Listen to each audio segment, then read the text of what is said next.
नमस्कार. खरं तर आज जरांगे पाटलांनी मुंबईकडे कूच केलं. चर्चांच्या फैरी महाराष्ट्रामध्ये वारंवार घडत आहेत. आणि मग या आरक्षणाच्या विरोधी एक असा सूर उमटतोय, की मराठा नेमका आरक्षणाला पात्र आहे का? मग त्याला निकष कुठला लावला जातो? त्याला निकष असा लावला जातो, की मराठा सामाजिक दृष्ट्या मागास आहे का? आणि मुळात ही गोष्ट पायाभूत का समजली जाते? कारण की ज्या भारतीय घटनेने, ज्या संविधानाने भारताला सार्वभौमत्व दिलं, भारतातल्या लोकांना सार्वभौमत्व दिलं, त्या संविधानात आरक्षणाची मूळ तरतूद ही सामाजिक स्तराची, सामाजिक मांडणीची. मग त्या सामाजिक मांडणीमध्ये ज्या मराठ्यांनी देशमुख असेल, पाटील असेल, जहागीरदार, इनामदार ते अगदी सार्वभौम राजांपर्यंतची पदं भूषवले, तो मराठा समाज सामाजिक दृष्ट्या मागास आहे का? मुळामध्ये गावगाड्यामध्ये एक अशी म्हण आहे, की कुणबी माजला आणि मराठा झाला. मराठा हा मूळचा कुणबी, तो मूळचा कृषी व्यावसायिक, तो मूळचा शेती करणारा, तो मूळचा शेती कसणारा.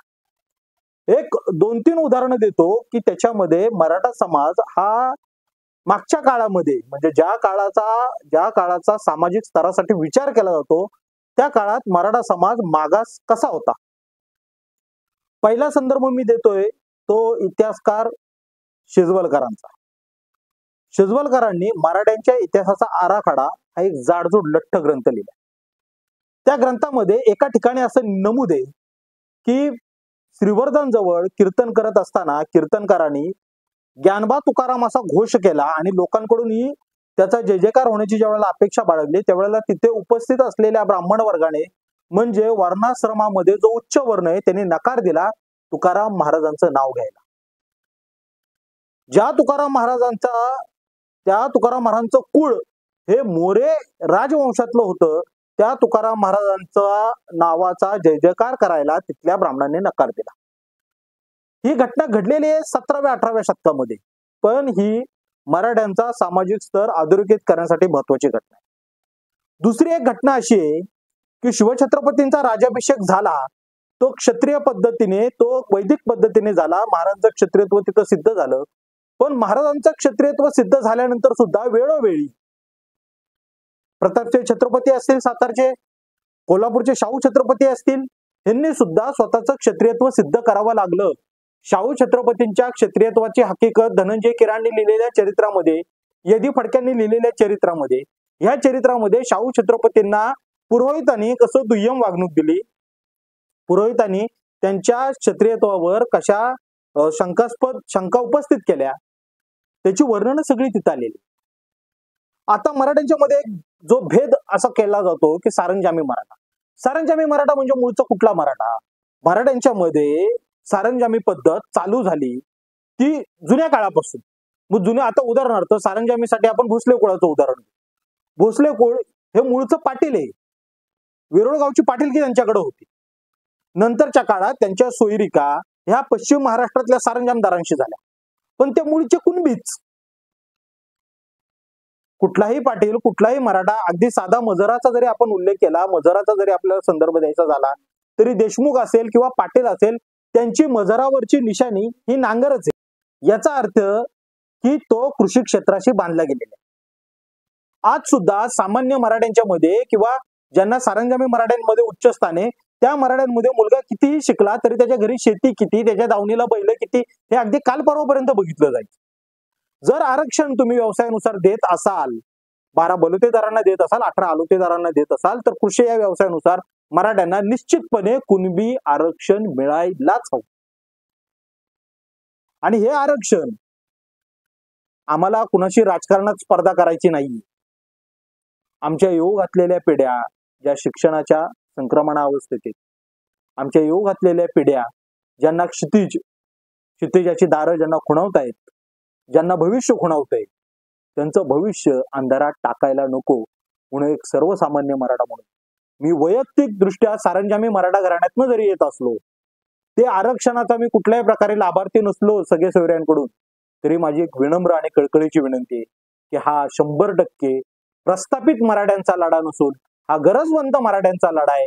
आणि गरजवंत मराठा हा त्याच्यावर इतकी वर्ष जो अन्याय झाला त्या अन्यायाचा तो हिशोब मागत नाही. तो न्याय मागतोय तो त्याच्या पुढच्या पिढ्यांसाठी. आणि तो न्याय जरांगे पाटलांच्या भूमिकेतनं, जरांगे पाटलांच्या लढ्यातनं त्याला मिळेल अशी त्याची आशा आहे.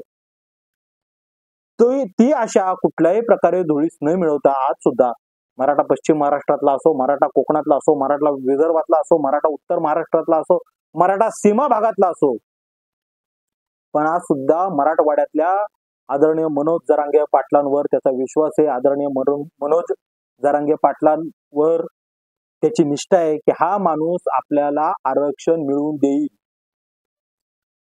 मराठ्यांना सारंजामी म्हणून जे हिणवतात ते सारंजामी पण मराठ्यांचं 1952 साली त्या सारंजामी मराठ्यांची वतन खालसा झाली. वैयक्तिक माझ्या वंशाचं सुद्धा वतन खालसा झालं. पण त्याच्यानंतर कुठल्याही प्रकारची अतिरेकी प्रतिक्रिया ही कुठल्याही मराठ्यांकडून आलेली नाही.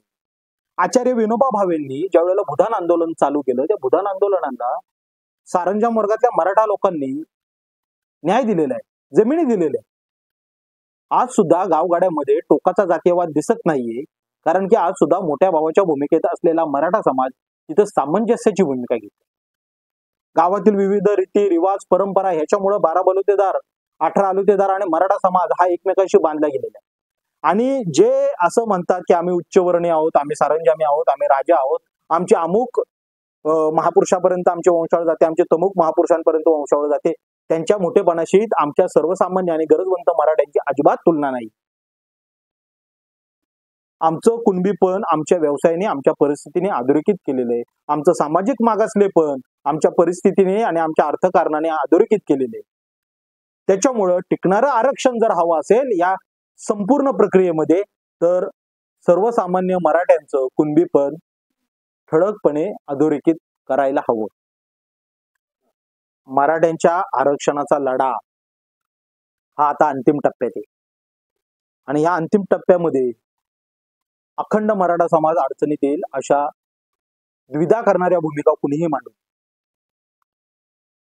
माझी कळकळीची विनंती आहे, आतापर्यंत जेवढे मराठा आरक्षण चळवळीला जेवढे नेते लाभले त्या नेत्यांच्या प्रति कृतज्ञ राहून आदरणीय मनोज जरांगे पाटलांच्या पाठीमागे हा समाज त्यांची ताकद बनून त्यांचे ढाल बनून उभा राहायला पाहिजे.